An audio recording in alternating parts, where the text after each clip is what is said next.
বাবরি মসজিদের উদ্দেশ্যে ইট বালি পাথর বোঝাই প্রায় ৭০টি ট্রাক্টরের যাত্রা। নেতৃত্বে মিম পার্টির নেতা মিসবাহুল খান ওরফে সাহেব। বেলডাঙ্গায় বাবরি মসজিদের উদ্দেশ্যে কান্দির গোকর্ণ ও পার্শ্ববর্তী এলাকা থেকে রবিবার সকালে ইট বালি পাথর বোঝাই প্রায় ৭০টি ট্রাক্টর রওনা দেয়। জানা গেছে এই দিন ছিল প্রায় ৫০টি বালি, ১০টি ইট ও ১০টি পাথর বোঝাই ট্রাক্টর। এই যাত্রার নেতৃত্ব দেন মেম পার্টির নেতা মিসবাহুল খান ওরফে সাহেব। তার সঙ্গে ছিলেন বহু ধর্মপ্রাণ মুসলিম মানুষ। এ বিষয়ে মিসবাহুল খান বলেন, আমরা মুসলিম ধর্মপ্রাণ মানুষ। ইসলাম আমাদের জীবনধারা, আমাদের গর্ব ও ঐতিহ্যের বাবরি মসজিদ ১৯৯২ সালে ধ্বংস করা হয়েছিল, যা আমাদের হৃদয়ে গভীর ক্ষত সৃষ্টি করেছে। দুঃখের বিষয়, আজও সেই ঘটনায় দোষীরা শাস্তি পাননি। বর্তমানে মুর্শিদাবাদে হুমায়ুন কবিরের নেতৃত্বে বাবরি মসজিদের পুনর্নির্মাণের উদ্যোগ নেওয়া হয়েছে। সেই মহৎ উদ্যোগকে সফল করতে সাধারণ মানুষের দানে সংগৃহীত ইট বালি ও পাথর নিয়ে আমরা আজ বেলডাঙ্গায় বাবরি মসজিদের উদ্দেশ্যে রওনা হয়েছি।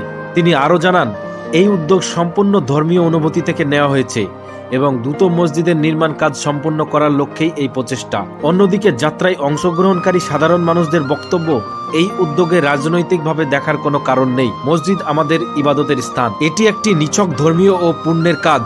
আমরা আল্লাহর সন্তুষ্টির জন্যই এই দান সহযোগিতা করছি। এদিন জীবন্তী থেকে খাগড়াহাট পর্যন্ত রাস্তার দুধারে সাধারণ মানুষের ভিড় চোখে পড়ে। বহু মানুষ ট্র্যাক্টরের বহর দেখার উৎসাহ প্রকাশ করেন এবং বাবরি মসজিদের দ্রুত নির্মাণ কাজ শুরু ও সফলভাবে সম্পূর্ণ হওয়ার আশা ব্যক্ত করেন। আমাদের এই গাড়িগুলো সুদূর সিউড়ি বাসজোড় থেকে বীরভূম থেকে প্রায় ৭০টা ট্রাক্টর বালি নিয়ে আপনার বাবরি মসজিদে যাচ্ছে। গাড়িগুলোতে কি কি আছে? এতে আছে আপনার বালি আছে এবং মোটামুটি ১০ ট্রাক্টর মতো পাথর আছে। মোটে কতগুলো গাড়ি আছে? মোটে আপনার ওদিক থেকে ৪৫, ১০, ৫৫ আর ৭, ৬১টা গাড়ি আছে। কখন বেরিয়েছেন? সিউড়ি থেকে আপনার ভোর ৩টের সময় বেরোনো হয়েছে। আপনারা কোন দলের পক্ষ থেকে যাচ্ছেন?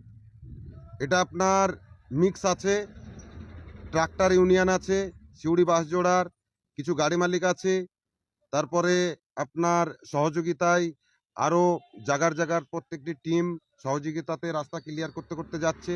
এতেও প্রশাসনও খুব সুন্দর। এখন পর্যন্ত আমরা বহরমপুর খাগড়া রেলগেটে এসেছি, প্রশাসন যথেষ্ট সহযোগিতা করেছে গাড়িগুলোকে সুন্দরভাবে নিয়ে যাওয়ার জন্য।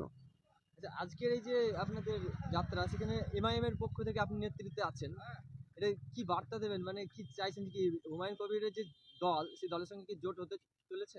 দেখুন, এটা রাজনৈতিক বিষয় নয়, ধর্মীয় ব্যাপার। যেটা সেটা ধর্মীয়র জন্য যেটা হয়, সেটা একটা আস্থার ব্যাপার। আমরা মুসলিম সম্প্রদায়, আমরা বিলং করি মুসলিম সম্প্রদায় ধর্ম নিয়ে, তাই মসজিদ হচ্ছে, মসজিদের পক্ষে আছি। আর জোট জাট এটা পরের ব্যাপার। ধন্যবাদ। আর কি বার্তা দেবেন? সমাজকে বলবো, সুস্থ থাকুন, এই ঠান্ডাতে ভালো থাকুন এবং আমাদের এই কাজকে স্বচ্ছতার সঙ্গে দেখুন। আসসালামু আলাইকুম। বাবরি মসজিদের উদ্দেশ্যে কোথা থেকে আসছে? আমরা আছি সিউড়ি বীরভূম বাঁশজোল গ্রাম থেকে। আজকে এই যে এতগুলো গাড়ি, কি উদ্দেশ্যে, কি হবে? উদ্দেশ্য আমাদের মুসলমানদের একটা খুশির খবর যে বাবরি মসজিদকে শহীদ করা হয়েছিল, সেটা নতুনভাবে আমরা আবার ফিরে পাচ্ছি, এটাই উদ্দেশ্য। কতগুলো গাড়ি আছে? গাড়ি আছে প্রায়, কি আছে? বালি আছে, বালি ইট পাথর প্রায় 50টা মতো গাড়ি আছে। কি বার্তা দিতে চান এই যে বার্তা আমাদের রাজনৈতিক বার্তা কিছু নাই, আমাদের ইসলাম ধর্মের ব্যাপারে, ইসলাম ধর্মকে ভালোবাসি বা আমি নিজেও একজন ইসলাম ধর্মিক, সেই উদ্দেশ্যে মসজিদের উন্নতি প্রকল্প এটা দেওয়ার উদ্দেশ্য আমাদের। কি নাম আপনার? আমার নাম শেখ আমির আলী। হ্যাঁ, হুমায়ুন কবির এই আমাদের মুর্শিদাবাদে বাবরি মসজিদ উদ্বোধন করেছে। তা আজকে 70খানা গাড়ি গেল, আমরা এই মতো চোখে দেখলাম। শিয়ালদহ রেলগেট থেকে 70খানা গাড়ি গেল, বীরভূম থেকে তারা এসছে। আমরাকে ভালো লাগছে, আল্লাহর ঘর হবে ইনশাল্লাহ, আমরা খুশি। হ্যাঁ, আমাদের একটা পুরানো বাবরি মসজিদ ছিল, সেটা আবার নতুনভাবে মুর্শিদাবাদ মাটিতে হচ্ছে। আমরা খুব আনন্দিত, খুবই আমার ভালো। আমার নাম মোহাম্মদ জামাল শেখ।